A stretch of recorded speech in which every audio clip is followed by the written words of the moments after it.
Okay, so question number 2 here. So this is from the lecture homework. So how do we solve this? This is our question right here. How do we solve x squared minus 10x equals 0? Well, I'm going to give you a general game plan here for solving x squared problems with an equal sign.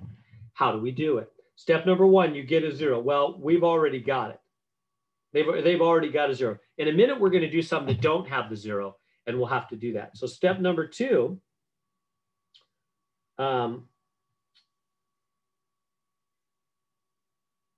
take out, I'm trying to think the best way is this, take out any common numbers or letters.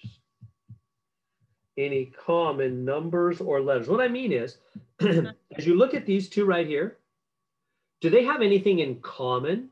Well, yeah, they both have an X. So you put, that's called the GCF. You put the common part in the front. Yeah, and let me just, it's called the GCF. You put the GCF, that's the part that's in common in the front, and then you put the two things in here with a plus or a minus in the middle, and like that. So I'm going to put the X in the front. Just making sense. I'm doing this right here. So I'm putting the X in the front. Why am I putting X? Because that's what they have in common. Because these two terms both have an X. Okay, well, what do we put on the inside? Well, we're gonna put whatever works, meaning X times what will go back to X squared. X. And X times what will go back to 10x, minus 10x, minus 10. Let me pause there for a second. Does everybody see how I factored that? Everybody see how that's working? If you multiply those together, right? X times X would be X squared and X times 10 would be 10X. It would go right back to where it was before. See how that's the same thing? So I can erase all this now. So I just factored it, which means I took out what's in common.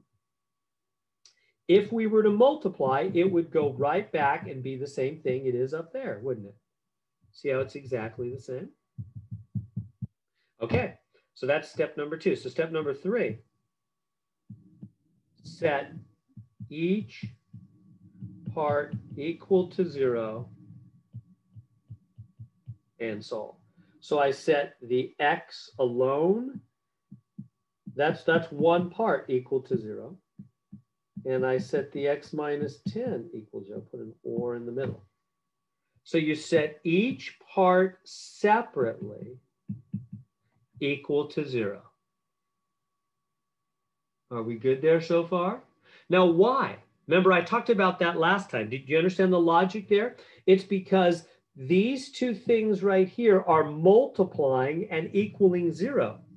Think about that for a minute. What if I told you, hey guys, I'm multiplying two numbers and the answer is coming out 0? What would that mean? That means that either the first one is 0 or the second one is 0, doesn't it? Right? How else can you multiply two numbers and get an answer of 0? One of them has to be 0, doesn't it? The first one or the second one. That's exactly what we're observing here. If one thing times another thing, right, they're multiplied, see the parentheses, they're multiplied. X is multiplying X minus 10. And the answer is equaling 0. So that means the first one is 0 or the second one is 0. That's why we set each part to 0. That's just logical. It's reasonable. All right, now and then solve. This one already is done. X is already alone. And then I need to get X alone on this one, right? So you got to add 10 to both sides. So X is 10. So those are the two answers, 0 and 10. So what's the answers to this problem? 0, comma 10. You can put them in with a comma. See, it says answers separated by a comma. So just put them in like either order. You can put the 10 first and then the 0. It doesn't really matter. That's all we need to do on that one.